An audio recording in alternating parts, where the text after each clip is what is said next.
vous en prie, prenez place, nous allons démarrer d'ici 2 petites minutes.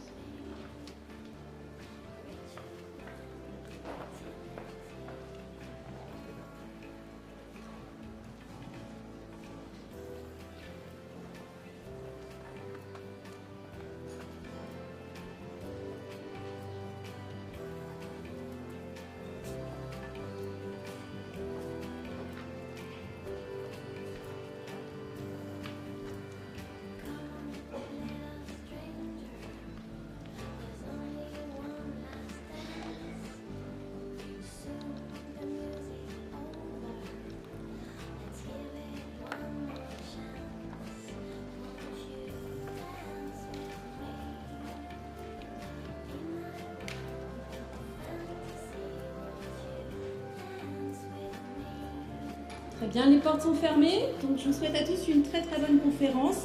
J'espère qu'elle vous passionnera autant qu'elle m'a passionnée quand nous l'avons préparée avec chacun des 4 binômes qui sont présents aujourd'hui. Passez un bon moment et surtout, misez sur la créativité et la richesse des études.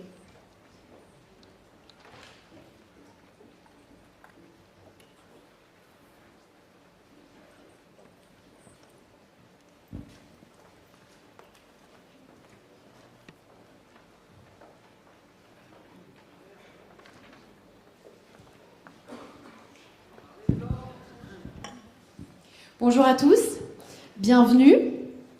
Alors, 3 lettres, le D, le A et le T, qui associés forment le mot data, donc données en français. Des centaines, des milliards d'informations qui, quand elles sont bien utilisées, analysées, disséquées, décortiquées, eh bien, peuvent bouleverser la façon de comprendre les marchés et les consommateurs. Évidemment, les fondateurs de Facebook ou de Google l'ont bien compris. La donnée numérique est la pépite du 21e siècle et je ne sais pas si vous l'avez remarqué, mais la semaine dernière, un grand communicant expliquait que les datas seront même le pétrole du 21e siècle. Alors, on parle souvent de big data, mais comment utiliser, comment valoriser, comment exploiter, affiner ces données pour en extraire la substantifique moelle, comment comprendre les enseignements, comment transformer ces informations en recommandations opérationnelles ou stratégiques. De nombreux groupes ont déjà expérimenté le sujet et se sont lancés dans l'aventure. On va le découvrir tout de suite dans la première partie de cette table ronde en écoutant leurs témoignages et vous allez voir, ils sont plutôt conquis. Alors, on a 4 témoignages et retours d'expérience autour de cette table. À ma droite, Karine Croze d'M6, associée à Guillaume Bourdon de Quinten, Damien de Virgile de Carrefour, associé à François Chaumartin de Proxem, Virgile Charton de PSA, associé au cabinet Decap Research, et enfin Michel Revert chez Covea, qui a travaillé avec Josiane Versini chez Exvisulab. Bonjour à tous les 8. Je vais vous laisser la parole d'ici 1 minute. Sachez simplement qu'un temps de questions-réponses est prévu en fin de table ronde, une vingtaine de minutes, donc n'hésitez pas à conserver vos questions et à les poser à la fin de la table ronde. Et puis sachez qu'il y a un fil Twitter, printemps avec un P majuscule études, et un hashtag printemps études si vous souhaitez commenter évidemment cette table ronde en continu. Je vais laisser la parole à M6 et Quinten tout de suite. Karine Croze, vous êtes donc responsable des études chez M6 Publicité. Pourquoi, comment avoir fait appel à Quinten? Quel type de campagne est-ce que vous aviez besoin d'analyser? Et puis vous, Guillaume Bourdon, donc directeur général cofondateur de Quinten, vous travaillez ensemble depuis 2 ans et il semble qu'il s'agit d'un partenariat gagnant-gagnant. J'aimerais que vous nous expliquiez comment vous y êtes arrivés. C'est parti. Merci, bonjour à tous. Donc effectivement, chez M6, on travaille sur la télévision et la télévision, c'est un média qui a la chance d'être extrêmement bien mesuré. On a tout un tas de données qui sont à notre disposition. Tout d'abord des données d'audience, des données de pige et d'investissement publicitaire. Et puis également, aujourd'hui, on peut croiser les achats de produits de grande consommation et l'exposition à la télévision. Donc la problématique, c'était vraiment de rassembler toutes ces données, de les fusionner pour en extraire de la connaissance à destination de nos clients annonceurs. Alors, notre démarche a été évidemment de créer une base de données d'efficacité publicitaire, de bilan de campagne, en y intégrant tous les critères qui étaient à notre disposition et en essayant donc de mesurer quels pouvaient être les leviers qui expliquent l'efficacité publicitaire, évidemment en fonction d'un contexte. Parce que si on est une marque leader, par exemple, il y a des leviers qu'il faut activer qui ne vont pas être les mêmes si on est une plus petite marque ou si on est sur un marché différent. Alors, la démarche était donc de faire appel à Quinten et d'utiliser une technique qui s'appelle le data mining. Le data mining est donc une technique de statistique mathématique qui utilise des algorithmes et donc qui permet de faire émerger des enseignements qu'on ne verrait pas à l'œil nu ou avec des techniques plus traditionnelles. Donc c'est là que Quinten intervient, puisque Quinten est propriétaire de son propre algorithme qui s'appelle QFinder, et donc qui nous a permis de mettre en avant des résultats qui n'étaient pas visibles par des méthodes plus classiques. Alors c'est vrai que nous, quand M6 enfin c'est pas M6 qui nous a sollicité, d'ailleurs c'est nous qui sommes allés voir M6 en se disant tiens, il y a beaucoup de données dans le monde des médias, il y a peut-être quelque chose à faire, puisque le propre de notre métier c'est de valoriser les données, c'est-à-dire que lorsqu'un client a des données complexes dans le sens je mesure plein de paramètres et je cherche à expliquer quelles sont les combinaisons de raisons qui génèrent un phénomène d'intérêt. Là en l'occurrence c'était l'efficacité publicitaire et toutes les caractéristiques liées à la campagne publicitaire. Et nous, notre proposition de valeur, elle est basée certes sur une technologie qui a la capacité à intégrer l'exhaustivité des données pour aller combiner toutes ces données de façon totalement exhaustive et totalement agnostique, sans prédécoupage, sans hiérarchisation, sans a priori sur les données. C'est l'algorithme qui va chercher les sous-groupes de campagnes qui démontrent une proportion de campagnes efficaces bien supérieure à ce qu'on peut voir en moyenne. Donc c'est vraiment cette approche-là qu'on a menée avec M6 et dans une démarche qui est à la fois de la technologie et un savoir-faire de data scientist, puisque le propre de nos consultants sont des data scientists qui sont très à l'aise à la fois la manipulation de données, l'utilisation d'outils et la compréhension d'une problématique stratégique de client. Comment je transcris du numérique en recommandations opérationnelles. Alors, voilà comment notre démarche s'articule. On a cette énorme base de données qui contient tout un tas de critères qui peuvent être le budget d'une campagne, le type de produit sur lequel on communique, le format du spot qu'on va diffuser à la télévision. Et donc l'algorithme va chercher dans cette énorme base de données quels sont les leviers qui vont permettre d'activer le niveau d'efficacité publicitaire. Ou encore plus intéressant, et c'est là où le data mining a vraiment un intérêt, c'est qu'il va pouvoir mettre en évidence les combinaisons de facteurs qu'il faut associer afin de vraiment obtenir un niveau d'efficacité publicitaire significativement performant. Alors ça nous a permis d'avoir des résultats qui sont contextualisés et donc lorsqu'on va voir nos clients, de leur donner des enseignements qui vont être utiles pour leur marché, en fonction des différentes dynamiques d'achat. Si vous êtes un produit qu'on achète chaque semaine comme des yaourts, il y a des choses à faire qui vont être différentes de lorsque vous êtes sur un marché qu'on achète 2 fois par an, c'est-à-dire les nettoyants ménagers par exemple. En fonction du positionnement de la marque aussi, je le disais tout à l'heure, si on est une marque leader, c'est pas les mêmes choses qu'il faut mettre en place que si on est une marque challenger ou une plus petite marque. Et puis parfois on peut avoir des enseignements pour certains gros annonceurs, des annonceurs leaders comme Coca-Cola, Orangina, etc. Ça nous donne donc des résultats qui sont personnalisés et aujourd'hui on sait que les clients aiment beaucoup que l'on représente des choses qui soient personnalisées et des résultats qui sont extrêmement précis. Alors pour terminer, je voulais vous donner 2 exemples d'enseignements qu'on a pu tirer avec notre base de données, des enseignements qui sont intéressants parce qu'ils sont vraiment contre-intuitifs. La base de données, et notamment l'analyse par l'algorithme, a pu révéler que les campagnes qui communiquaient en télévision l'été avaient été extrêmement efficaces. L'été, il y a beaucoup d'annonceurs qui sont un petit peu réticents à venir en télévision parce qu'on sait qu'il y a beaucoup de gens qui partent en vacances, il y a un petit peu moins de monde devant le poste. Et pourtant, on se rend compte qu'il y a moins d'annonceurs qui sont présents, moins de publicité à la télévision. Donc, il y a une fenêtre de tir à jouer. Donc, il est extrêmement important de venir l'été. Et puis, deuxième enseignement qui est un petit peu contre-intuitif également, sur un marché plus précis, sur le marché des fromages frais, marché qui donc englobe par exemple la mozzarella et la feta. Eh bien, on s'est rendu compte que les vagues qui avaient été présentes en télévision l'hiver avaient été très efficaces.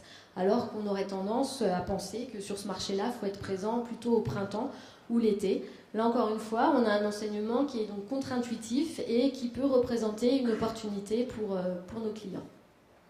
Pour compléter cela, juste, ce qui est intéressant, c'est que la variable fromage frais, toute seule, n'était pas influente sur l'efficacité d'une campagne, de même que le fait de passer l'hiver une campagne n'était pas influent. C'est la combinaison des critères, et c'est ce que va chercher l'algorithme, c'est dans un contexte particulier, deux critères combinés pointent sur un sous-groupe de campagne qui démontre une forte efficacité. Donc tout ce qui n'est pas statistiquement représentatif en fait, dans une base de données n'a aucune chance d'être visible par des approches traditionnelles. Et c'est là où le travail de l'algorithme, qui teste toutes les combinaisons, et fait sa recherche sous l'angle de l'efficacité, donc d'aller chercher une proportion d'efficacité bien plus importante que ce qu'on voit en moyenne. C'est des phénomènes locaux à forte valeur pour le client, là en l'occurrence M6. Et indirectement les clients, les annonceurs. Merci à tous les deux pour ce témoignage. On va passer au cas Carrefour Proxem avec vous, Damien de Virgile. Vous êtes donc chef de projet chez Carrefour. On va vous faire passer un petit micro. L'objectif pour Carrefour, c'était donc de transformer le big data en smart data et de comprendre ce que, globalement, le client pensait de Carrefour. Alors ça, c'est facile à dire, mais c'est assez compliqué à faire. Vous êtes donc rapproché de Proxem, oui, avec donc François Chaumartin qui est à votre gauche. Comment est-ce que vous avez travaillé tous les deux, finalement ? Alors, on avait un besoin... Slide ou pas slide ? Pas slide. Pas slide. On avait un besoin initial qui était d'avoir une vision globale du client Carrefour. Carrefour, c'est un très grand groupe. Je pense que tout le monde fait ses courses plus ou moins une fois dans sa vie chez Carrefour. Et on a énormément de services chez Carrefour qui vont traiter le client, qui vont y répondre, qui vont le questionner, qui vont l'étudier.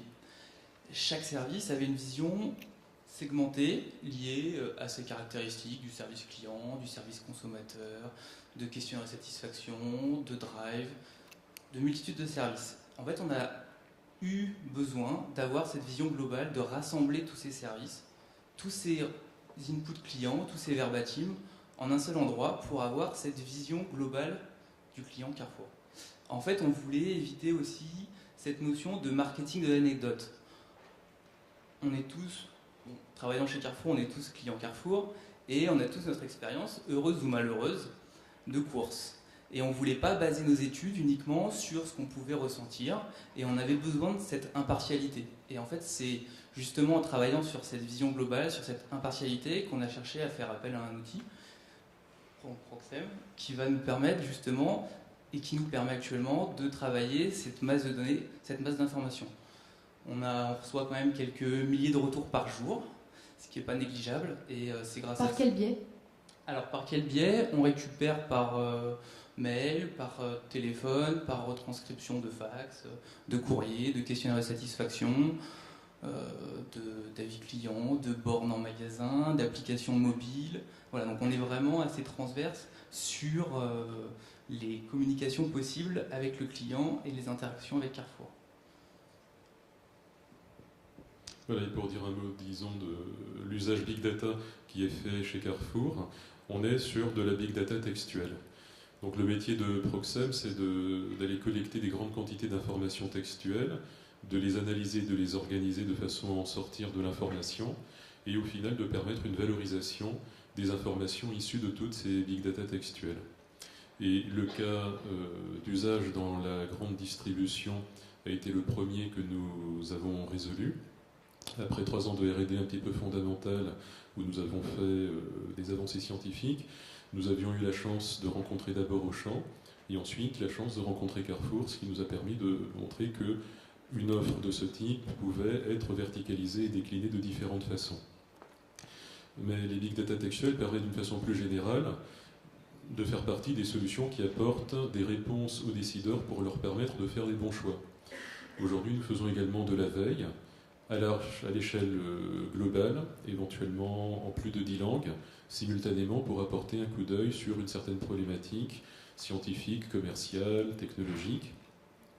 Et pour finir sur des exemples d'usage de ces big data textuels, il y a également tout ce qui concerne les ressources humaines, que ce soit pour analyser des CV, pour analyser des offres.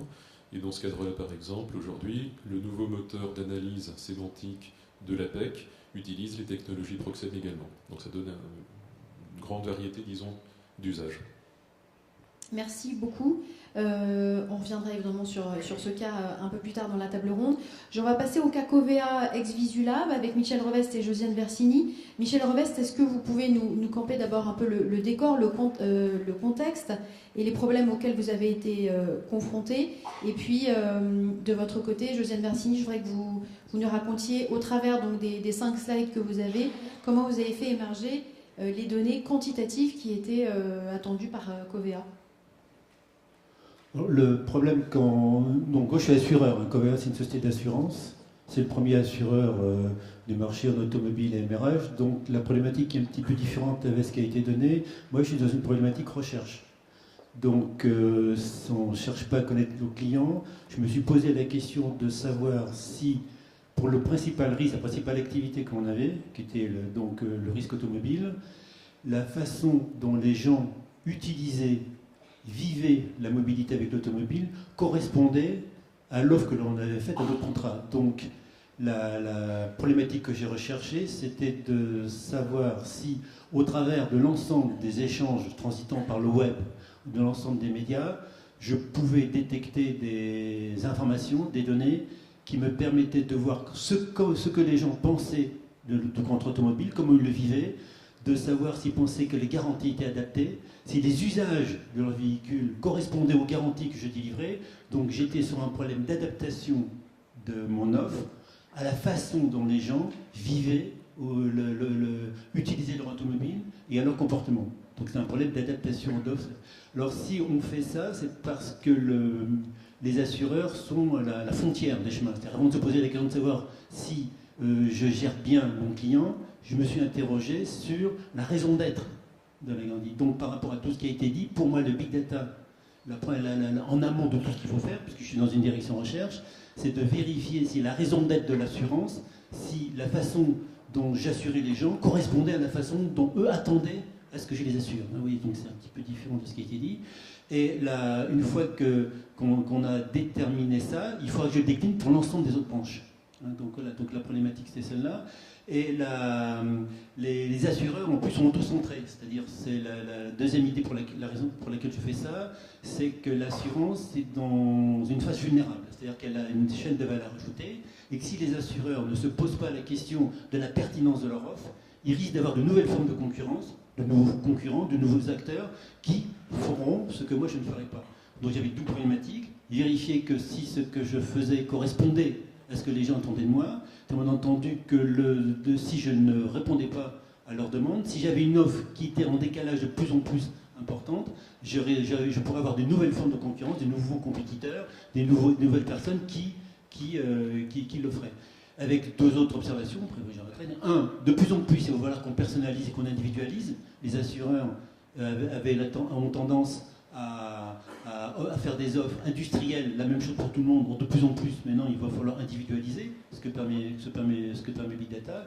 Et deuxièmement, l'évolution de la société, les nouveaux comportements, les nouveaux usages font que les risques changent. Et donc, j'étais dans l'urgence de savoir comment les gens vivaient, quels sont les comportements, comment ils utilisaient leur voiture, le covoiturage, la location, etc. Et de m'adapter à ça, parce que moi, quand j'allais voir ma direction générale, ils n'avaient pas du tout conscience de ça. Donc la raison pour laquelle moi je fais ça, c'est qu'il faut que je fasse un électrochoc aux gens en disant regardez comment les gens vivent, parce que de moi-même, dans la société, ils n'en prennent pas conscience. Donc ce sont des signaux faibles qu'il faut que je détecte pour leur dire urgence, regardez, les gens s'attendent à ça. Voilà. Oui, alors pour enclencher, donner une réponse à cette question où sont les frontières du métier d'assureur, que je résume un peu comme ça, nous avons lancé un programme de data learning, c'est-à-dire que la data, nous l'avons considérée comme un lieu d'apprentissage.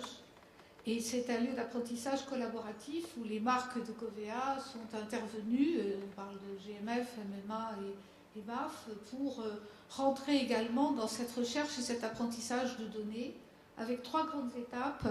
La première étape, on cherche tout en ouvert ce qu'il y a autour du métier d'assureur, son propre métier et ses frontières. La deuxième étape, c'est d'explorer et approfondir des thématiques émergentes. Et la troisième étape étant, dans ce monitoring et ce programme, d'adapter un monitoring qui correspond exactement à Covea et pas à un autre. Donc je dirais que la démarche, elle part de large, trouver les frontières et travailler cette société émergente. Alors l'émergente, l'information émergente, c'est quoi? C'est ni un signal fort ni un signal faible. C'est une information qui est positionnée dans un contexte tel qu'il existe, sans a priori. Alors je vais expliquer plus précisément. La notion de signal faible, nous la poussons plus loin qu'elle n'est. Ce n'est pas un simple signal, c'est une dynamique. Et cette dynamique, il faut la comprendre, et c'est ce que nous avons fait à partir de l'analyse des données qui est autour de cette question de l'assurance. Donc nous l'avons fait avec comment? Avec une méthode une analyse qualitative avec la collecte des données en grand nombre, puisque nous tirons de 1000 à 1 million de données pertinentes qui sont adaptées à la question que nous cherchons. Cette méthode, elle va couvrir toutes les sources du net. On n'est pas uniquement sur un secteur ou un support ou une source. Et elle va couvrir toutes les sources liées à la question qui sont prises en compte, et on va reconstituer un contexte, ce qu'on appelle un paysage cognitif. Donc, qu'est-ce que est l'information émergente? C'est identifier et décrire cette zone d'influence directe et indirecte sur les frontières du métier d'assureur, ce que nous appelons dans l'indirect, c'est le hors réverbère. Hein, on va regarder ce qu'il y a sous le réverbère, mais on va regarder surtout ce qu'il y a autour du réverbère et ce qui n'est pas vu. Donc là, on crée un système dans le programme pour que les gens puissent accepter cette contre-intuition, parce qu'hors réverbère, on trouve souvent de la contre-intuition, des choses auxquelles on n'avait pas tout à fait pensé. Et cette information, on va l'identifier également sans a priori, on va essayer de l'accepter et de la remettre en contexte. Alors, le principe méthodologique pour arriver à percer et à comprendre ces big data, c'est de créer des bases de données ad hoc sur des systèmes de requêtes qui sont qualifiés avec notre client comme un explorateur qui va chercher avec des pistes. C'est de créer le paysage, de positionner, classer, bien sûr, puisqu'on quantifie sur cette base, et d'identifier les zones de l'information émergente. En termes tout à fait, on parle de vue macro du paysage, avec la clusterisation qui nous permet, à travers toutes ces données, de voir où sont les territoires qui sont créés par ces frontières, d'identifier, là je mets un petit rond pour voir des zones d'information émergente qui nous interpellent, sur lesquelles on va descendre, on va dipper, on va prendre le scaphandrier et descendre, et on va regarder tout ce qu'il y a derrière, qu'en type de sémantique, d'auteur, de construction de dynamique. C'est ce qu'on appelle là l'information émergente, c'est qu'elle existe, et elle existe aussi dans ce contexte global sur lequel on peut on peut répondre. Il ne s'agit pas d'un signal faible, il s'agit d'une dynamique qui est en route et sur lequel vous devez évidemment prendre compte. Dans ce mécanisme de data learning, au-delà de la data, il y a 3 points qui nous paraissent importants, c'est l'implication interne. C'est-à-dire que la data, elle ne se fait pas ex nihilo et elle n'est pas magique. Elle est un élément d'implication, notamment avec les acteurs internes qui sont mobilisés ou impliqués. C'est mettre au point aussi des indicateurs ad hoc et de suivre l'évolution de cette information émergente, bien évidemment, puisqu'une fois qu'elle a émergé, on ne la regarde pas, on la suit et on voit un petit peu comment elle se positionne vis-à-vis de vos marques et vis-à-vis des marques. Alors des marques directes du groupe ou des marques de la concurrence, évidemment, mais là, ce n'est pas l'objet, on reste sur le data learning, sur l'extraction de l'information émergente. Voilà. Très très rapidement, Josiane Versini, vous nous avez beaucoup parlé d'informations émergentes et pas de signal faible, justement. Pourquoi ? Oui, alors c'est une position que nous voulons pousser un petit peu. Le signal faible, il existe depuis un certain nombre d'années, il est issu d'un certain nombre de métiers, et puis souvent, il reste faible et on ne sait jamais s'il va devenir fort. Et alors finalement, on ne connaît pas son statut. Alors nous, on considère que dans les données et dans le big data, on peut reconstituer des paysages, comme on vient en partie de le dire, et pouvoir le mettre en dynamique. Alors on ne l'appelle plus signal faible, dont on ne sait pas exactement que faire, mais on l'appelle signal en information émergente, parce qu'il peut être très fort, ça peut être un élément médiatique extrêmement fort. La réponse, c'est que c'est pas qu'il soit fort ou médiatique, c'est qu'il est émergent et que là, il faut agir vite. Donc, pour nous, c'est plutôt cette notion de de mise en dynamique et contextualisation. Dernier retour d'expérience avec Virgile Charton de PSA. Vous travaillez donc aux études et prospectives mobilité chez PSA. À quelle problématique est-ce que vous avez dû faire face? Et vous avez une approche qui est plutôt originale puisque vous êtes parti des attentes des individus en matière de mobilité pour décrypter justement ce qui s'est passé de façon plus globale, c'est ça? Vous intervenez avec Frédéric Lefebvre. Ouais, L'arrêt. Oui, ce qui nous intéressait surtout, c'est de comprendre en fait le changement de paradigme dans lequel on se trouve aujourd'hui et de comprendre les individus de manière plus globale. Alors, rapidement, pour resituer le contexte, il faut un peu planter le décor. L'idée, c'est que pour des constructeurs automobiles, les constructeurs automobiles se sont développés à partir du modèle de l'automobile polyvalente et propriétaire. Et c'est le modèle sur lequel, globalement, repose la mobilité dans la plupart des pays occidentaux. Ce modèle-là, aujourd'hui, il est remis en cause par la tension qui existe entre, d'un côté, les aspirations individuelles, parce que la mobilité reste encore le meilleur moyen d'organiser sa vie et de plus en plus nécessaire pour organiser et développer son mode de vie tel qu'on le souhaite. Et puis, d'un autre côté, les contraintes inédites qui pèsent sur l'usage automobile, en particulier en milieu urbain. Et dans ce contexte-là, pour un certain nombre d'individus, l'automobile n'est plus un choix évident. En tout cas, l'automobile devient un élément de choix modal parmi d'autres, voire pour certains la résultante plus que le point de départ de leur réflexion sur le système de mobilité. Et ce changement de paradigme qui voit la bascule d'un système de mobilité basé sur l'objet automobile à un système de mobilité prenant en compte l'individu dans l'ensemble de ses interactions et dans l'ensemble de ses besoins au quotidien, est une véritable révolution culturelle pour des constructeurs automobiles. En effet, on passe d'un système dans lequel on considère les individus non plus simplement comme des clients automobiles, mais on considère les individus comme on doit comprendre en tout cas les individus globalement à travers par exemple leur mode de vie, à travers leur territoire, on doit comprendre leurs besoins, on doit comprendre leurs aspirations, leurs préférences par rapport à certains modes. Et tout ça, ça amène évidemment une vraie complexité dans la manière d'aborder le client. Cette complexité, cet accroissement de la complexité, il est accompagné d'un surcroît également d'incertitude, puisqu'on est face à un marché émergent, un marché qui est non constitué. Et de ce fait-là, on manque cruellement de connaissances clients, et cette incertitude-là, elle se manifeste à plein de niveaux. Par exemple, on peut se demander ce que c'est qu'un client de la mobilité. Après 150 ans d'automobile, on commence à avoir une idée assez précise de ce qu'est un client automobile. Un client de la mobilité, c'est un concept qui est beaucoup plus difficile à cerner. On se pose aussi de manière beaucoup plus opérationnelle des questions lorsqu'on doit proposer de nouvelles offres, parce que tout simplement on doit les positionner par rapport à un champ de concurrence qui la plupart du temps n'existe pas. On est véritablement dans un système d'innovation assez intense où on propose des offres qui ne rencontrent pour la plupart pas de concurrence réelle. Donc, en termes de marketing, c'est difficile de positionner de nouvelles offres. Et puis, il y a également des questions qui se posent par rapport à la définition des champs d'études et donc des questions marketing en tant que telles, puisque notre faible connaissance client nous oblige à chaque fois qu'on veut lancer un terrain d'études, construire un guide d'entretien.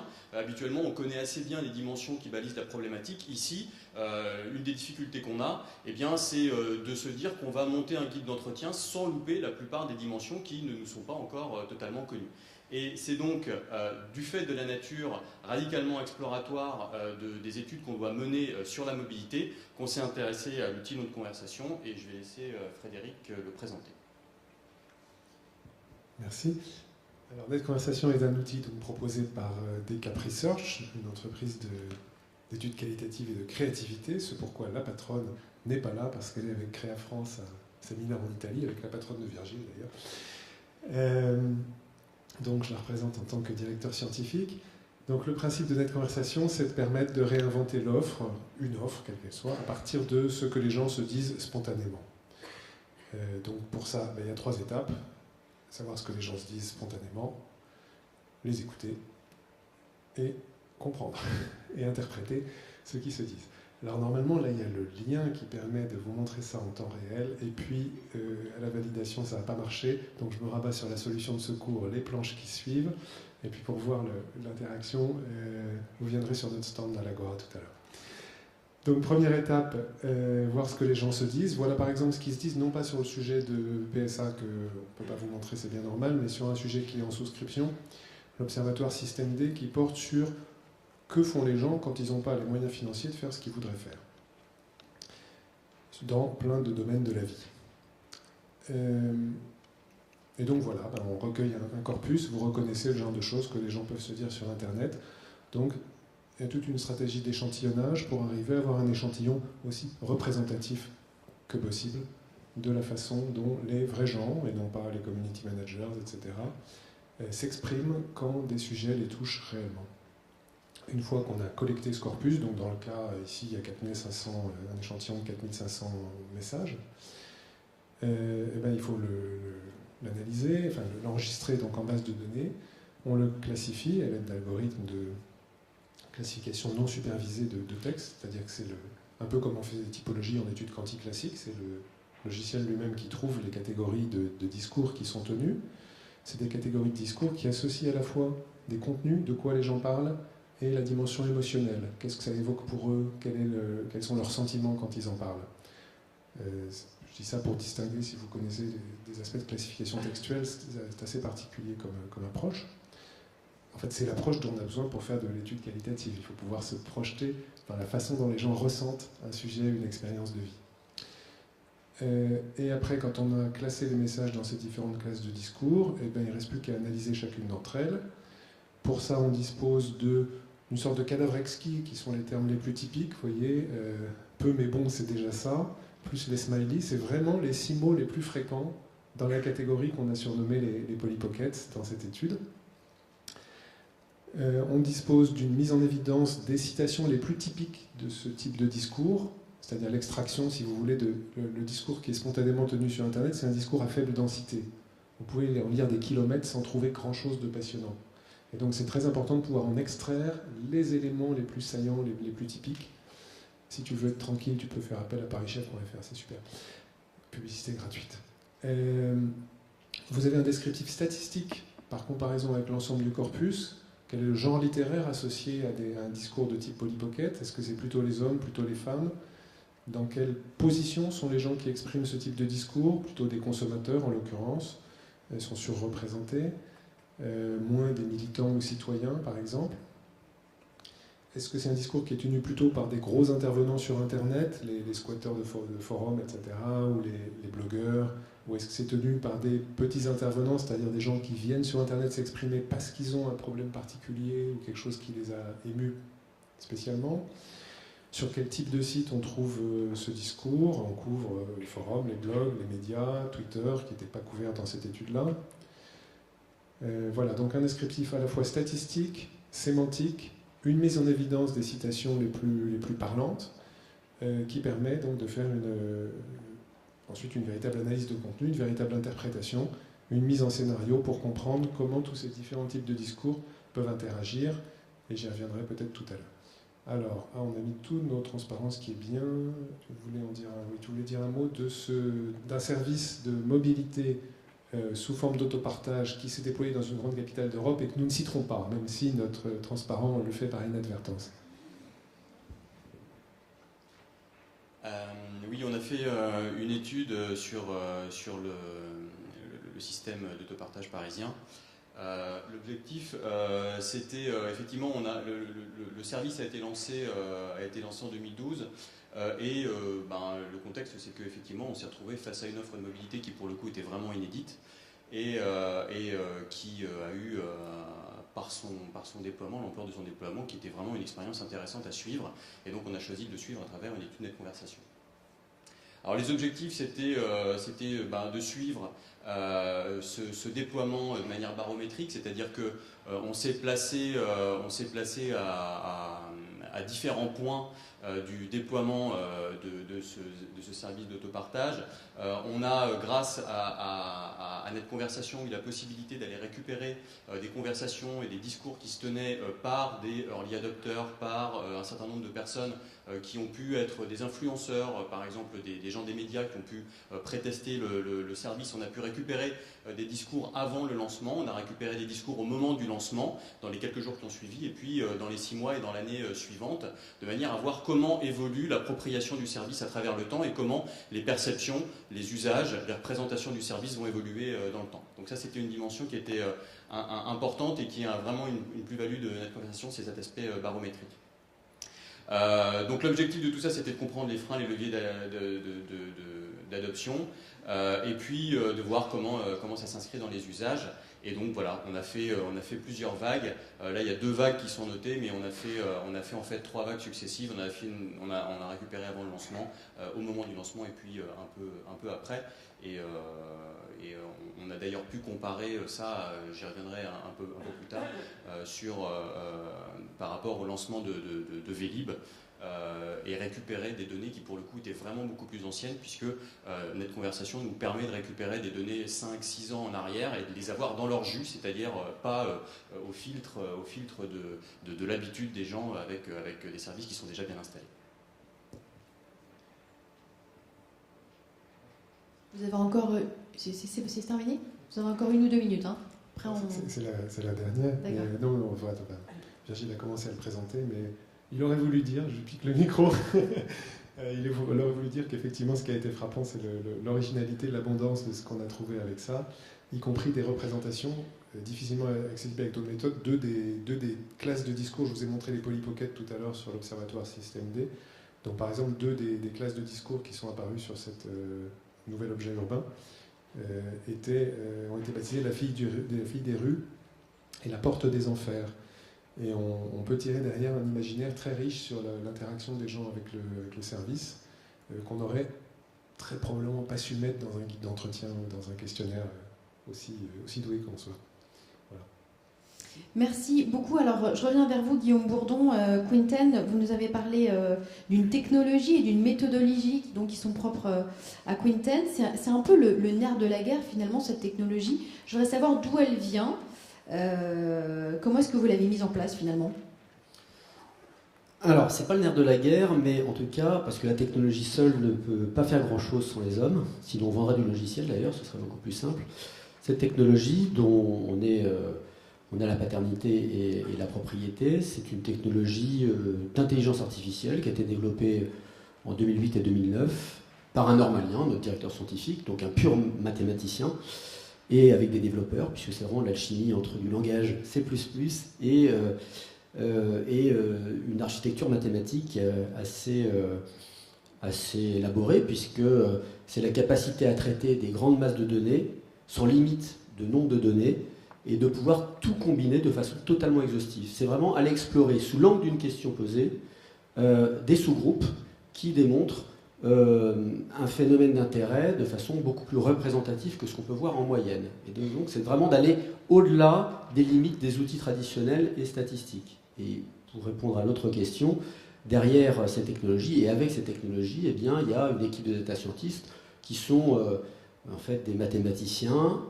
combinés à une culture métier et combiné avec une culture informatique, puisque c'est la capacité à comprendre une problématique de client pour savoir adresser des recommandations opérationnelles. Nous traitons les sujets vraiment à partir des données. Le terreau de nos clients, en fait, c'est la donnée, et c'est de traduire la complexité des données dans un langage métier simple pour le client. Qu'est-ce que je dois faire au travers de ce que j'observe dans ce qui s'est passé?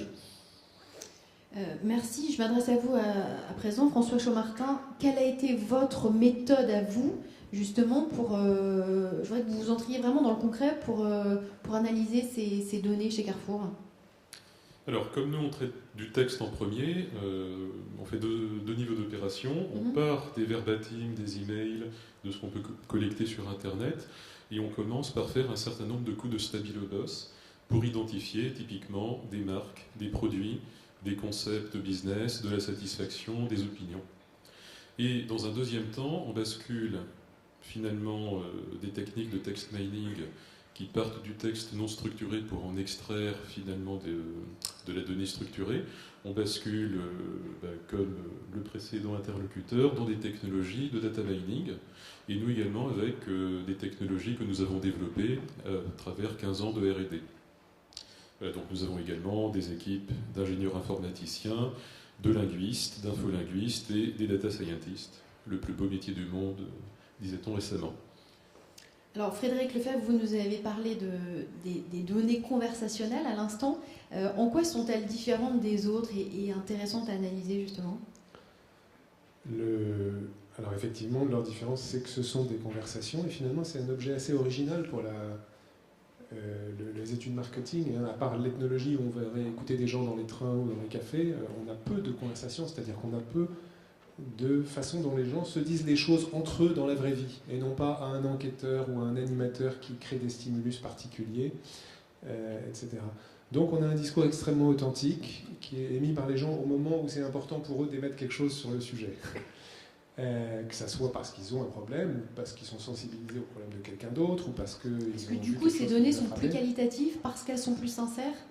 Ces données en tout cas échappent à tous les filtres, ou à presque, échappent à 95% des filtres qu'on peut avoir avec du jargon marketing, avec des préconceptions sur ce que les clients pensent, veulent, etc. Échappe donc au marketing de l'anecdote, vous avez cité à juste titre ce risque. Donc premier avantage, c'est de l'info beaucoup plus fraîche, on revient aux fondamentaux si vous voulez, des études de marché, là, avec ça. Avec la technologie, avec les technologies web, Twitter, etc., on a une porte vers les fondamentaux des études de marché, c'est-à-dire la vraie vie des gens et ce qu'ils se disent en vrai. Et donc c'est très précieux pour l'innovation orientée client, orientée utilisateur, mais c'est aussi très précieux pour la communication, tout simplement, parce que c'est du texte d'origine, et du texte en plus que les gens se disent, donc du texte dont on sait déjà qu'il va avoir un pouvoir mémétique, un pouvoir de diffusion très important. Parce qu'on voit fonctionner les conversations, et on observe même statistiquement comment les différents types de discours se répondent entre eux dans les mêmes conversations. Voilà. Et puis à part ça, on a également un super bonus avec Internet, qui est l'aspect chronologique et rétrospectif, comme ça a été dit tout à l'heure par Virgile, c'est-à-dire la possibilité de faire des études sans déformation temporelle, sans biais de mémoire ou d'historien, sur des choses qui sont passées il y a 8-10 ans, et ça fournit une base d'expérience très précieuse pour analyser les événements d'aujourd'hui ou pour faire de l'innovation aujourd'hui. Virgile Charton, est-ce qu'avec la data, vous travaillez différemment de ce que vous feriez avec des études plus traditionnelles ? En fait, non, on ne travaille pas très différemment de la manière dont on travaillerait avec des données quali plus classiques. Ce qui change principalement, c'est la nature de ce qu'on récupère.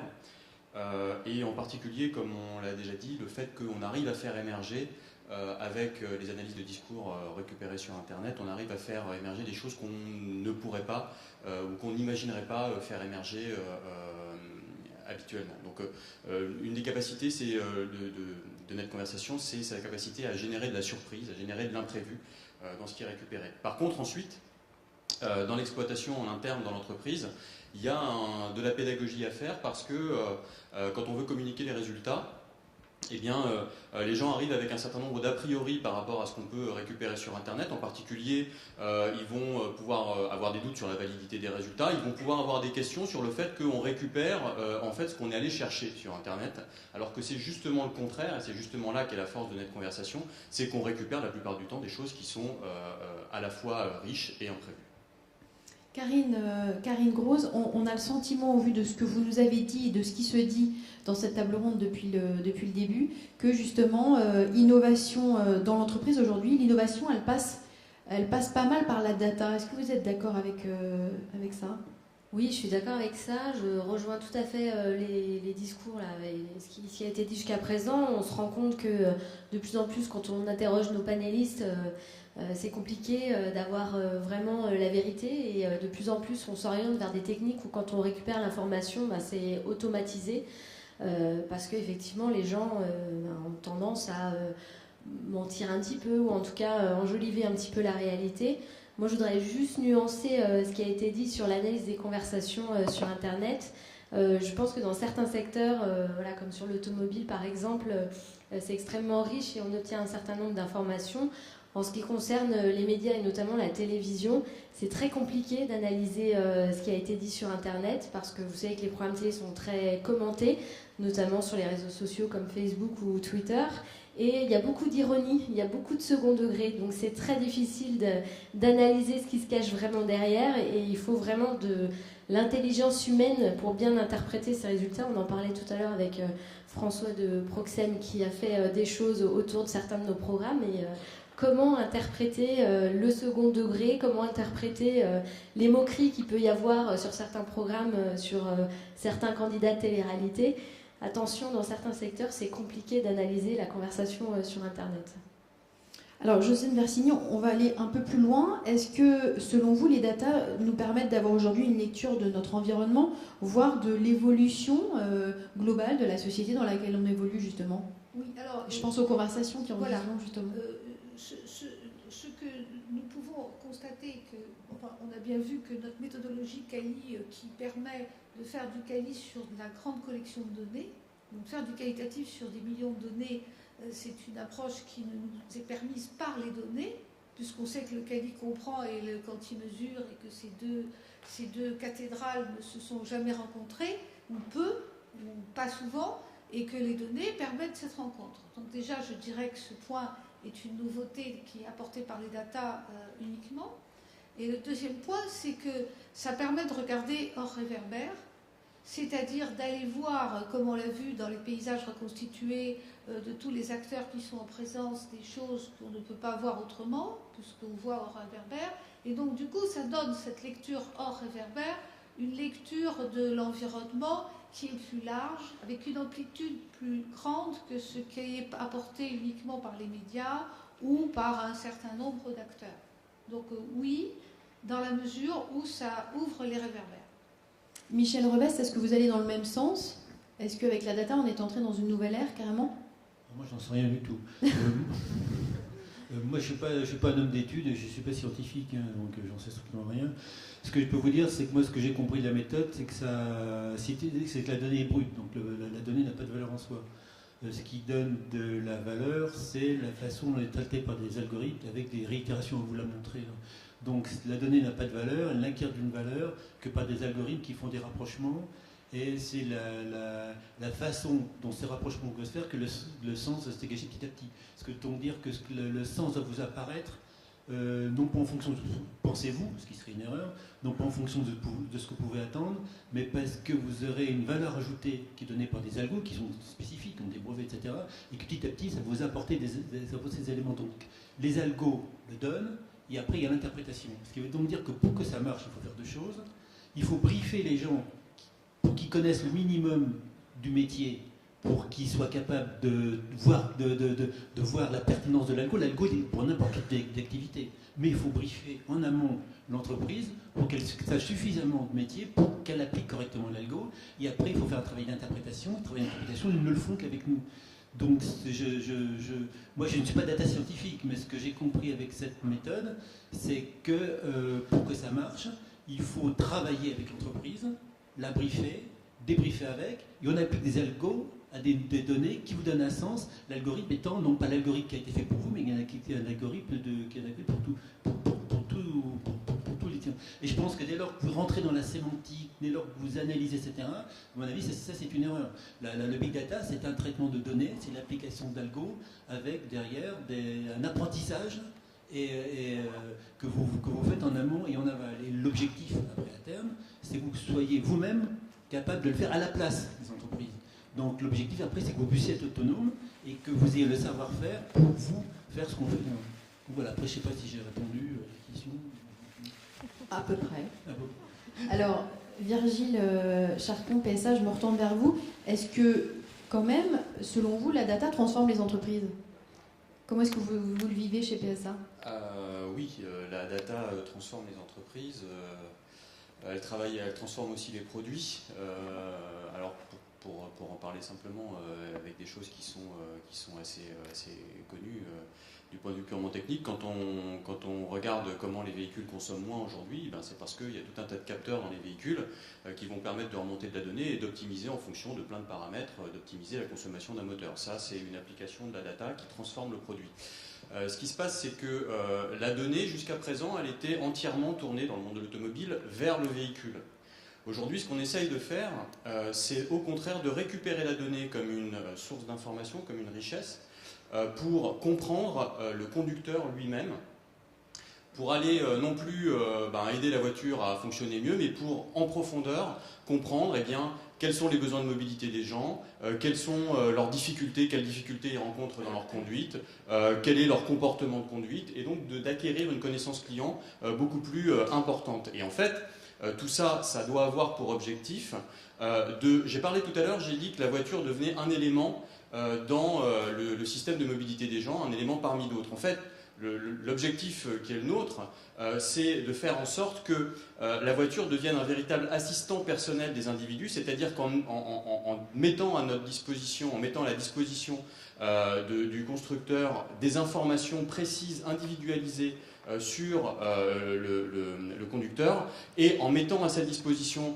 des interfaces intuitives, compréhensives, qui vont permettre de dialoguer avec les 5 sens de la personne, en faire véritablement un assistant qui va lui permettre d'avoir une mobilité plus intelligente, qui va non plus mettre la voiture comme un des éléments de sa mobilité, mais bien comme point central articulant sa mobilité, parce que lui permettant d'avoir une mobilité plus intelligente, plus intuitive dans son langage. Merci. Guillaume Bourdon, je me retourne vers vous. On a le sentiment, en vous écoutant tous, qu'il y a plus qu'un frémissement sur ce sujet. Est-ce que selon vous, si une entreprise rate le train de la data, elle est has-been ou elle est foutue? Non. Heureusement pour elle. Non, je pense pas, mais par contre c'est dommage qu'une entreprise et que la plupart des grosses organisations qui sont assises sur un paquet de données totalement sous-exploitées passe à côté de la possibilité, en général à faible investissement, au regard de l'investissement de la collecte des données, de générer de la valeur, de générer de la croissance, en fait, juste en se posant et en exploitant intelligemment ces données. Et pourquoi il y a aussi peu d'entreprises qui s'y intéressent encore aujourd'hui? Alors, il y a un frein quelque part? Je pense que depuis 1 ou 2 ans, la notion Big Data, le buzzword Big Data, est acquis dans la plupart des organisations, des directions générales, sur le fait qu'il faut exploiter les données. Il faut exploiter les données parce qu'en période conjoncturelle où générer de la croissance n'est pas forcément évident, en fait, quand vous êtes assis sur des actifs sous-exploités, c'est dommage de passer à côté d'eux. D'accord.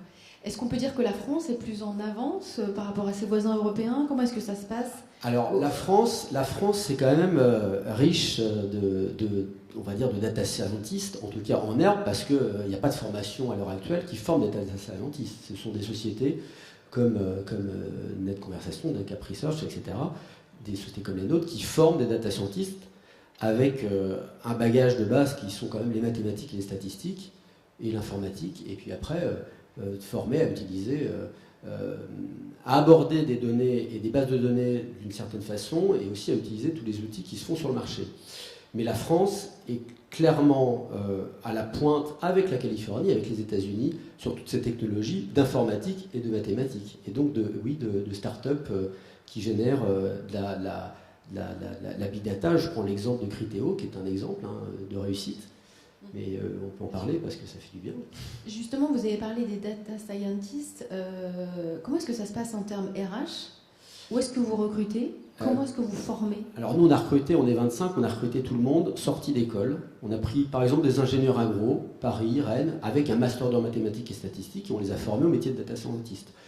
On a des ingénieurs, beaucoup de masters 2 en mathématiques et statistiques, qui sortis de leur diplôme ne savent pas faire grand-chose, donc il faut les former. Nous, c'est 9 mois pour former un data scientist. Donc je sais qu'il y a des écoles qui vont, en tout cas des écoles d'ingénieurs, puisqu'on a été consultés pour être sponsor et accueillir des futurs data scientists. Je pense à une école comme l'INSA de Rennes, va avoir sa première promotion à partir de septembre prochain de data scientists, c'est-à-dire des 5e années spécialisées dans le data scientist. Je pense qu'il y en a quelques-unes d'autres, mais c'est vraiment à partir de l'année prochaine qu'on va avoir les premières promos de data scientists. François Chaumartin, Damien de Virgile, je reviens vers vous. Est-ce que l'analyse et l'exploitation des data permettent d'articuler assez harmonieusement justement tout ce qui est technologie et humain? Est-ce que l'humain, avec ses data, justement, reprend un petit peu la main? Oui, on a l'avantage d'avoir chez Carrefour il y a une très forte volonté politique de par tous les services qui travaillent sur cette partie web du client, du service client, des services consommateurs, des études et de toutes les personnes qui nous soumettent leurs questionnaires. Il y a une très forte volonté politique de mettre tout ça en commun et d'être vraiment partie prenante sur tous ces sujets de remise en cause, de remettre en question le sens du client, d'écouter son avis et de remettre vraiment ça au cœur d'une société comme Carrefour qui reste commerçant et qui commerçant, dit écouter son client. Et c'est vrai que du coup, cette interface entre l'humain et la machine, on a beaucoup de données, on a beaucoup d'informations, mais derrière, on va redistribuer cette information à chacun des services pour que des humains derrière les traitent. Nous, par exemple, on va chercher à accélérer, de savoir, par exemple, pour le drive, donc quels produits pouvaient manquer sur le site internet. Ça, on va avoir des milliers de suggestions. L'avantage d'une technologie, c'est justement de pouvoir traiter cette information très rapidement, mais après, il reste toujours l'interface humaine pour justement trouver les bons produits, les mettre en ligne, les mettre à l'assortiment et améliorer le service qui est proposé par le drive. Donc c'est vraiment cette interface homme-machine qui permet d'améliorer les process. L'outil n'est qu'un outil. Je vais tout à fait dans le même sens. Les meilleures intelligences artificielles actuelles sont heureusement beaucoup moins efficaces que des humains pour réfléchir. La machine n'a pas de cœur, n'a pas de sens du business, n'a pas vraiment de cerveau. En revanche, les machines avec des algorithmes d'apprentissage qui fouillent de grandes quantités de données permettent de voir des choses que des équipes d'humains n'arrivent plus du tout à voir quand ils sont noyés dans le déluge et l'océan des données. Mais, par exemple, quand on va collecter sur Internet, on a des problèmes redoutables, l'ironie et le sarcasme dont on parlait tout à l'heure, et également, d'une façon plus générale, la véracité de l'information. Ok, plein de gens disent que telle chose est vraie, mais est-ce que c'est vraiment vrai ou pas? Enfin, ça se discute. Et il faut garder un œil et un cerveau humain. En revanche, à un horizon, disons, plus long terme, à 15-20 ans, si on continue sur la tendance actuelle, c'est vrai que là, potentiellement, des problèmes sociétaux vont se poser sur le remplacement progressif d'un certain nombre de cols blancs par les machines. Bon. Et donc, il y aura un ajustement. Le métier des porteurs à chaise a disparu, mais finalement, personne ne s'en plaint. Je reviens vers vous, Damien de Virgile. Les clients, évidemment, ils sont friands des résultats, mais comment est-ce que ça se passe en interne? Est-ce que les salariés, justement, ils accueillent favorablement l'analyse de ces données? On a la chance que tous les clients internes, on va dire, soient très favorables à ce projet et à avoir ces informations, puisque c'est vraiment une mine d'or. On peut connaître ce que les clients pensent d'un produit, d'une marque, d'un magasin. Et quand on a des dizaines de milliers de produits à l'assortiment, sur le projet, on travaille avec un peu plus de 1300 magasins. C'est important de leur apporter la bonne information. Et en fait, chacun est vraiment content d'avoir ce ressenti client à tous les niveaux, que ce soit justement des gens au siège qui peuvent être un peu écartés du client en magasin, que rapporter justement cette vision siège au magasin, puisque les clients vont s'exprimer via des questions de satisfaction ou via une réclamation toute bête, sans forcément passer par le magasin. Et c'est important aussi de redonner cette vision-là au magasin, pour que ce soit vraiment dans les deux sens, que l'information qu'on partage, elle soit la même à la fois pour chaque magasin en France et pour les sièges et les personnes qui vont prendre les décisions et qui vont fabriquer de nouveaux produits, de nouveaux services. Alors voilà pour le côté positif des choses. Josiane Versini, on l'a vu tout au long de cette conversation. L'analyse de la data, elle est évidemment très disruptive. Est-ce qu'elle peut finalement représenter un danger au sein d'une entreprise? Et si oui, pour qui? Alors, pour répondre de toute façon très modeste, parce que ce mouvement est en train de naître et est en train de se construire en marchant, donc faisons témoignage de l'expérience surtout. Ce que on pourrait dire de manière très concrète, c'est que c'est pas la data qui va être dangereuse. Elle ne fait rien du tout, sauf si on la manipule pour en faire quelque chose. Non, ce qui est par contre extrêmement important, c'est que, comme on l'a vu, si on considère qu'on voit de l'information émergente en dynamique sur des restructurations, reconstitutions de données, ceci veut dire deux choses. Ça veut dire que la notion de temps a changé. Et je vais laisser la parole à Michel sur le côté radical des choses. Entre une information émergente et une information opérationnelle, on avait 5-7 ans pour se bouger un peu. Souvent 5 ans, bon ça va, on avait le temps. Je dirais que là, entre une information émergente et une information opérationnelle, on a 1 ou 2 ans parce qu'il y a de la concurrence, parce que les choses se redéplient de manière très rapide, et que c'est ça qui est embêtant. Donc c'est pas la data, c'est le fait que humainement il faut réagir vite. Donc la data, elle pose un accélérateur au fait que si on sait que le partage de la voiture, ça va donner ça, parce qu'on le voit sous réverbère, on ne va pas attendre 4 ans pour réagir. Voilà. Il faut attendre très vite, puisqu'il y a des opérateurs qui sont en poste pour prendre ces marchés, et que les choses, que ce qu'on soit d'un très grand groupe ou un moyen, les risques d'érosion et d'attaque et de destruction sont extrêmement rapides. Voilà ce que je pourrais dire sur cet aspect-là. Oui, donc le problème du big data, enfin je ne sais pas l'avis de monsieur, je pense que ça, les gens qui ne s'adapteront pas à ce qu'on appelle big data, qui n'est qu'un mot, seront morts. C'est-à-dire que si on n'intègre pas les possibilités, la valeur ajoutée du big data, les sociétés qui ne s'adopteront pas à ça perdront petit à petit de l'influence, de la valeur ajoutée. C'est-à-dire votre valeur ajoutée, votre chaîne de valeur va dépendre de votre capacité à gérer convenablement tout ce qu'on recouvre sous le vocable de big data. Et ça implique non pas simplement l'urgence, mais surtout une réorganisation. Ça veut dire que vous êtes obligé de revisiter vos métiers. Donc le big data, c'est pas simplement j'adapte mon système actuel, je l'améliore, je réduis les coûts, mais ça veut dire que la façon dont je fais mon métier va changer, mon périmètre d'activité va changer, il va falloir que je me réorganise complètement. C'est ça qu'il y a derrière le big data. Et vous avez 2 révolutions pour moi qui arrivent. C'est avec Amazon. Vous avez l'Amazon, c'est pas du numérique.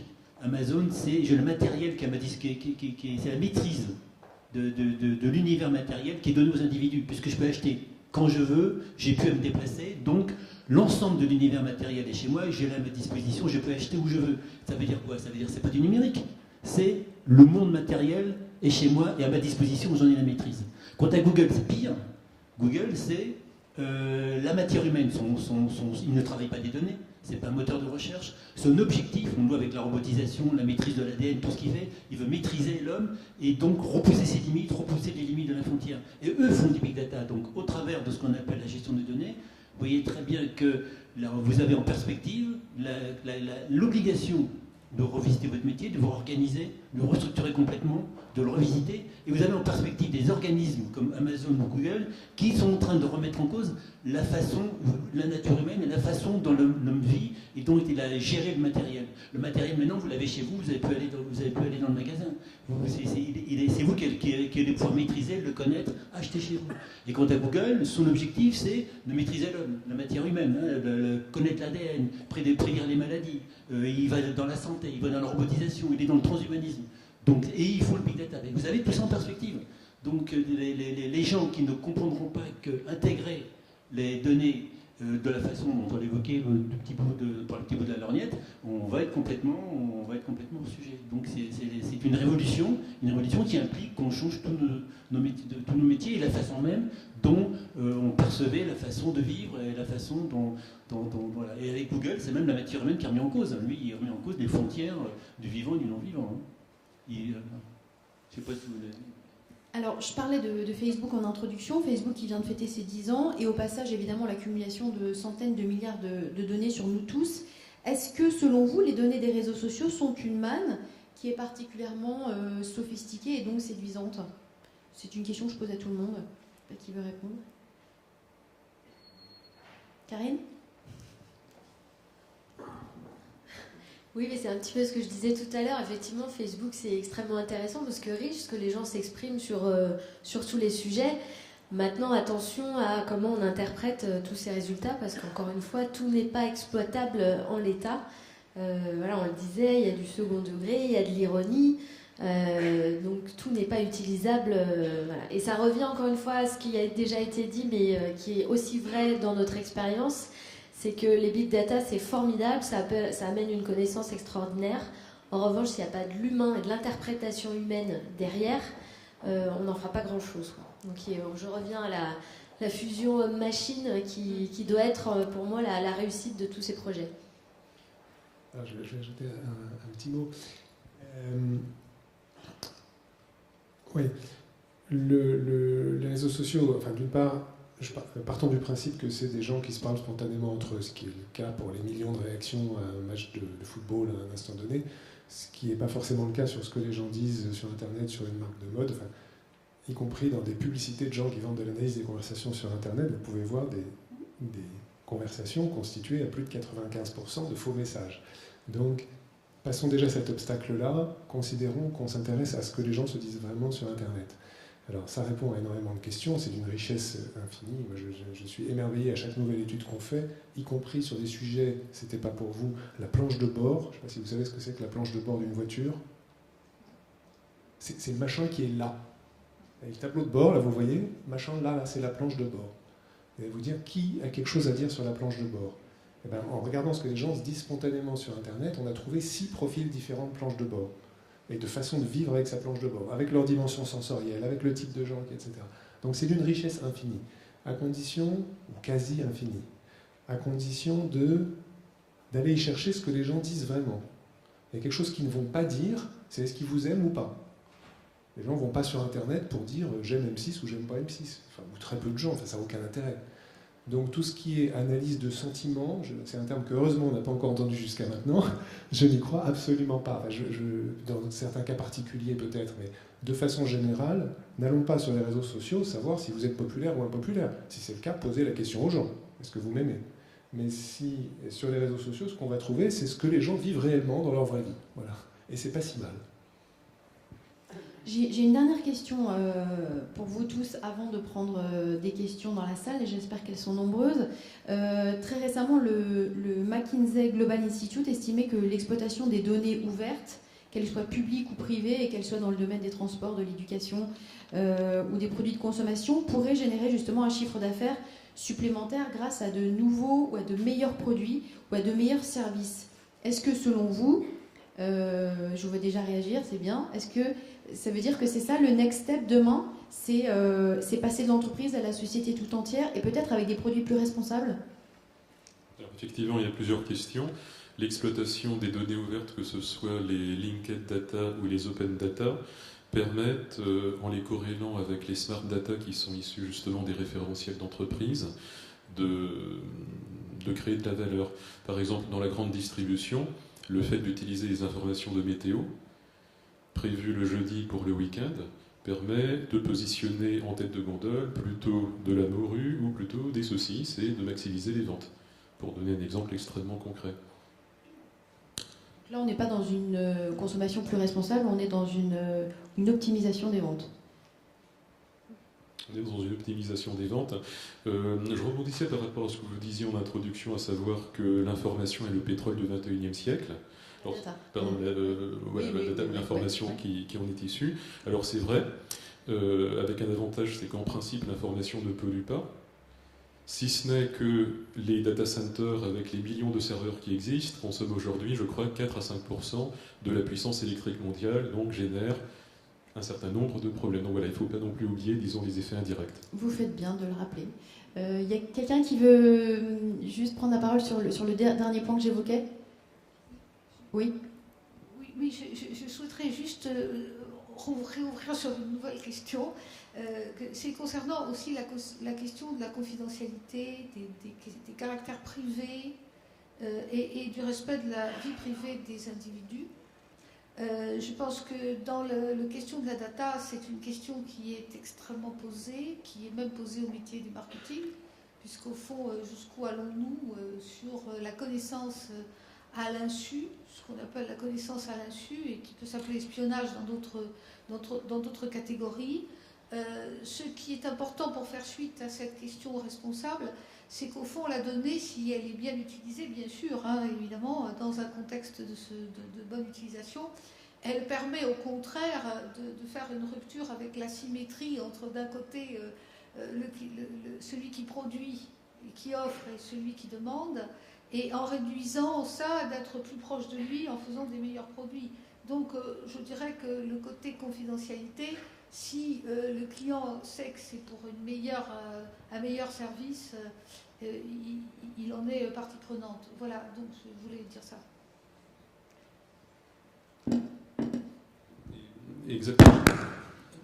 Exactement, pour continuer, disons, sur cette idée, c'est vrai que l'usage que l'on fait des données, notamment en anonymisant ce que l'on récolte, peut être, disons, plus ou moins acceptable.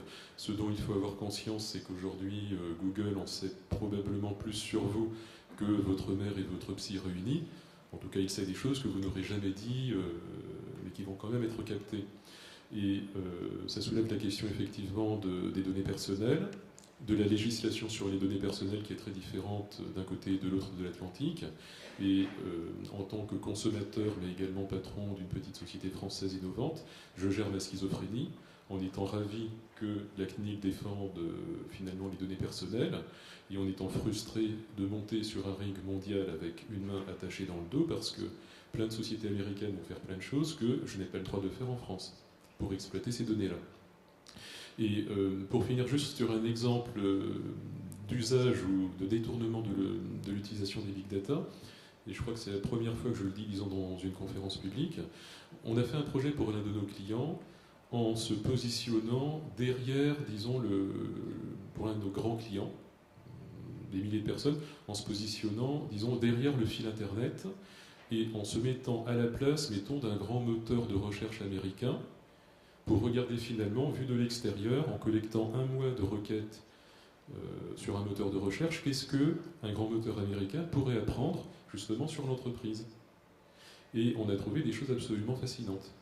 Bon, d'une part, évidemment, on va beaucoup voir des articles de presse, des résultats sportifs, des informations plus ou moins triviales, donc là on enlève 50-60% du volume. Et puis après, on va avoir 5 à 10% du volume des questions posées, qui, si elles sont collectivement agrégées, permettent de se faire une opinion sur la stratégie de l'entreprise, les questions qu'elle se pose en termes de R&D, en termes de business, etc. Et donc ça, c'est une façon de faire des études avec potentiellement une distorsion de concurrence. Voilà. Je voulais juste ajouter un petit mot sur la question de la protection de la vie privée. Bon, il y a certains types d'études qui demandent d'aller sur des forums en s'inscrivant, des forums sur inscription, ou d'essayer de chercher de la donnée dite cachée, ou de la donnée privée, etc. Ou de se faire passer pour un ami de gens, on n'est pas l'ami, etc. Je peux en tout cas préciser que tout ce qu'on présente, tout ce qu'on fait à notre conversation chez les CAP se fait entièrement avec de la donnée publique. On a toujours refusé d'aller dans ce genre de... Parce que les questions qui nous sont posées, qui sont des questions de recherche marketing traditionnelle, innovation, etc., n'ont jamais besoin d'aller chercher de la donnée privée. Et voilà, donc si vous vous inquiétez des besoins éventuels d'enfreindre la loi, non, aucun besoin. Merci à tous. On va prendre quelques questions dans la salle. Est-ce que vous pouvez vous lever et vous présenter au moment de poser votre question, s'il vous plaît? Il y a des hôtesses qui sont là pour vous apporter des micros.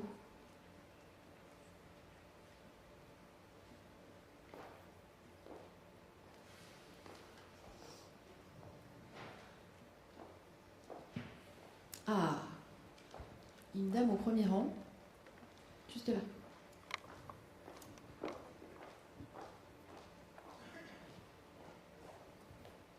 Bonjour, Marguerite Lénart chez Xico, start-up innovante aussi. On est spécialisé dans l'analyse des big data conversationnels également. On comprend très bien de quoi vous parlez. On fait de l'ingénierie linguistique. J'ai une question justement à tous ceux qui ont des systèmes de traitement de données, en particulier les données conversationnelles et textuelles. Et je vais me rasseoir aussi, au cas où je vous cache, il y a une caméra derrière. J'aimerais savoir, donc du coup, vous dites très justement le facteur temps a changé. C'est vrai. Un problème que vous allez rencontrer probablement si vous sortez du marché hexagonal et si vous cherchez de l'insight consommateur ailleurs, quid du temps d'adaptation en fait des solutions que vous proposez tous en termes d'analyse pour passer sur des nouveaux verticaux ou sur des nouvelles langues. Demain, par exemple, vous travaillez sur la perception consommateur des Chinois sur le produit automobile. Comment faites-vous ? Comment ça se passe et combien de temps ça prend et combien ça coûte à votre client ? Je réponds sur le chinois parce que c'est un peu notre petite fierté de 2014. Donc ça y est, on a tout basculé dans le même format pour le chinois et avec des clients déjà qui nous font travailler sur le web chinois. Et combien de temps ça vous prend pour passer sur une autre langue ? Demain, je vous parle du russe, je vous parle du vietnamien. Ça y est, le vietnamien également. Du Donc là, vous savez, on n'a pas de souci. Non, c'est très bien. On prend la zone émergente. Donc voilà. Combien de temps ça vous prend ?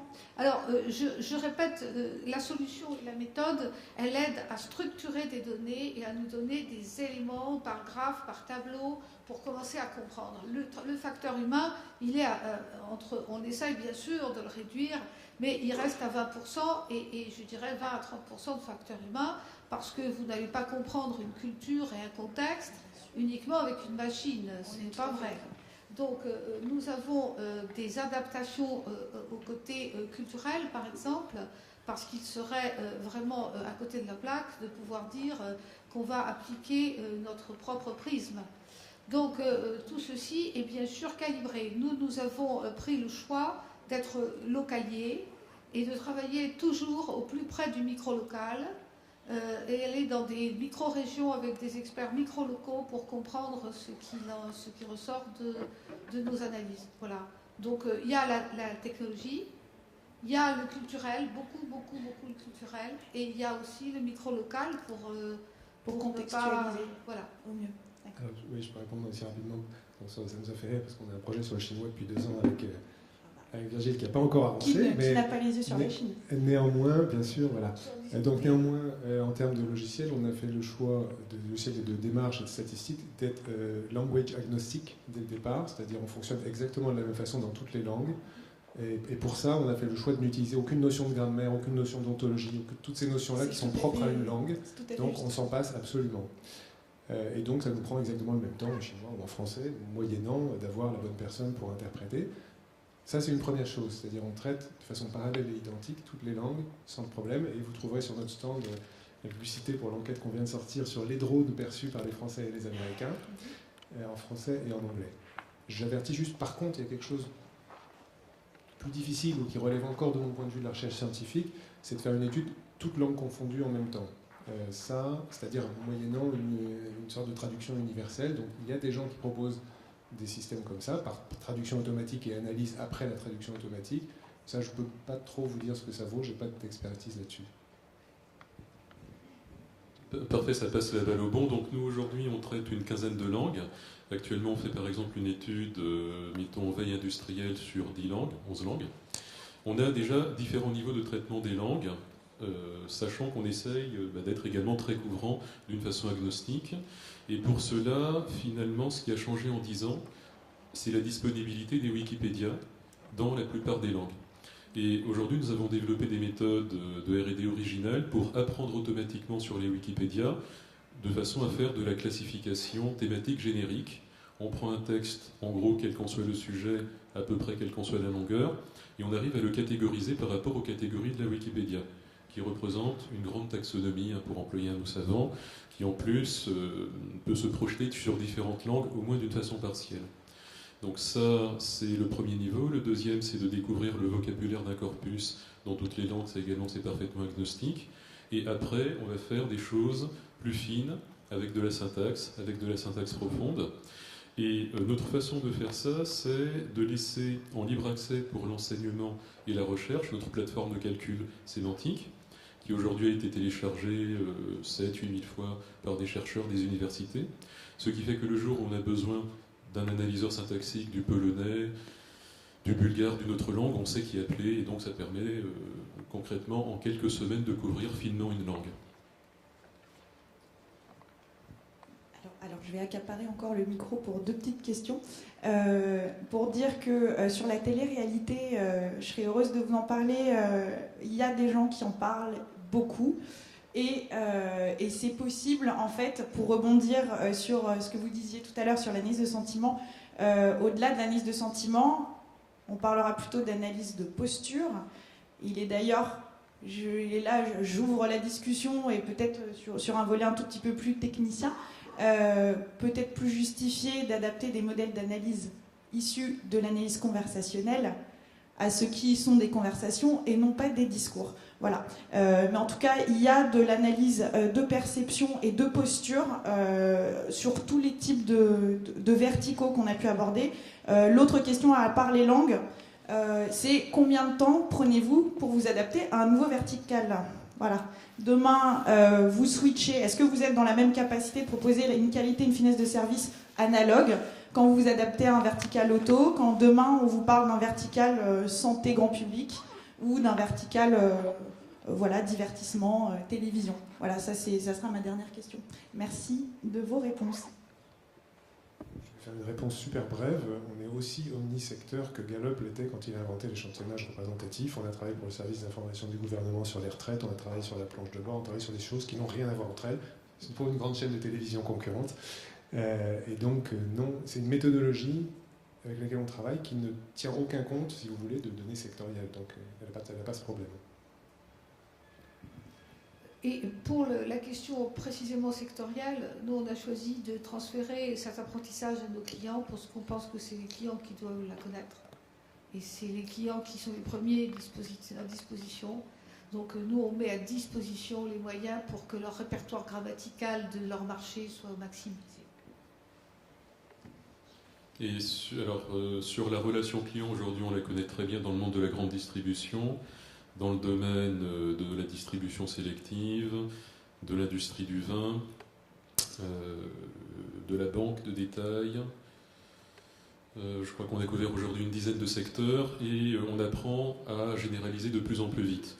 Et pour nous, la révolution culturelle, c'était de basculer dans complètement autre chose que de la relation client. Donc, je citais l'APEC comme client tout à l'heure, donc les ressources humaines, analyse de CV, analyse d'offres d'emploi.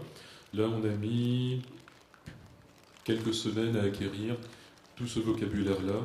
Et c'est vrai que c'est l'un des enjeux aujourd'hui. Les projets, disons, d'analyse sémantique, de text mining, ont la réputation d'être longs, coûteux, complexes, difficiles.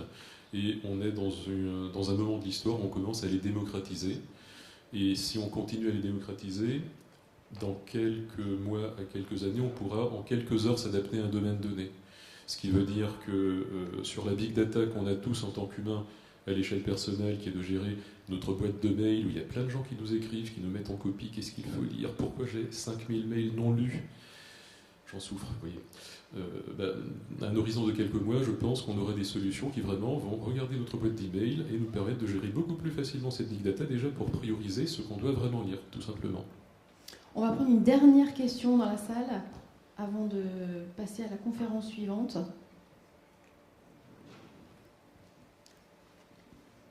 Est-ce qu'il y a une dernière question ?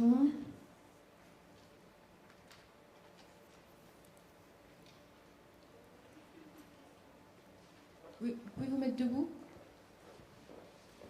Ah, vous êtes devant. Je voudrais revenir à la CNIL, on n'en a pas parlé. Je voudrais savoir si dans vos sociétés, soit côté client, soit côté fournisseur, vous avez, quelles sont vos relations avec la CNIL ? Voilà, si vous en avez. Enfin, nos relations, c'est la CNIL produit des documents et produit un travail que nous suivons très attentivement. La relation, elle est très bonne. Voilà, je sais pas ce que... Alors moi, je peux parler de la relation qu'on a. On manipule que des données confidentielles, que ce soit dans le monde de la santé, le monde du parfum, le monde du marketing, le monde de la banque et de l'assurance. Donc déjà, on a des accords de confidentialité systématique sur tous les contrats, mais je pense que c'est le cas de tout le monde ici. Deuxièmement, il y a une charte informatique qui est présentée à la CNIL et qui est soumise à la CNIL dès que vous manipulez de la donnée. Et dès que vous avez aussi, parce que vos collaborateurs manipulent les données confidentielles de vos clients, il faut aussi que vous ayez un contrat blindé en termes de charte informatique, de confidentialité avec vos collaborateurs. Et ensuite, il y a tout le côté infrastructure des données. Quand vous manipulez de la donnée, vous devez garantir à vos clients que les données, elles ne vont pas transiter par le mail. Bon, je vois tellement de clients qui sont prêts à envoyer leurs données par mail, alors qu'ils vous demandent plein de confidentialité. Transmettre des données par le mail, c'est transmettre des données à Google, au monde entier en fait. Donc évidemment, il faut des serveurs sécurisés, il faut des systèmes, des centres de calcul en circuit fermé, il faut que vos collaborateurs ne puissent pas, avec des clés USB, parce qu'ils ne peuvent pas en mettre, ou quoi que ce soit, extraire les données sur lesquelles ils travaillent. C'est-à-dire que quand ils sont à manipuler vos données, ils ne peuvent pas aller sur Internet, c'est des circuits séparés, c'est tout ça. Quand on manipule la donnée, il faut qu'effectivement, il y ait des infrastructures, des chartes informatiques qui garantissent et aux clients et aux individus à qui appartiennent les données la confidentialité. Merci beaucoup Guillaume. Les lumières ont baissé, donc ça veut dire que la conférence se termine. En tout cas, vous pouvez rester avec nous. Il y a tout de suite un nouvel atelier Flash Benchmark. Ici même, les tableaux de bord et le reporting interactif, outils de restitution et accès rapide aux données, animé par Muriel Roy, à qui je laisse la main. Merci en tout cas à tous les 8 pour ces informations précieuses et bonne fin de journée.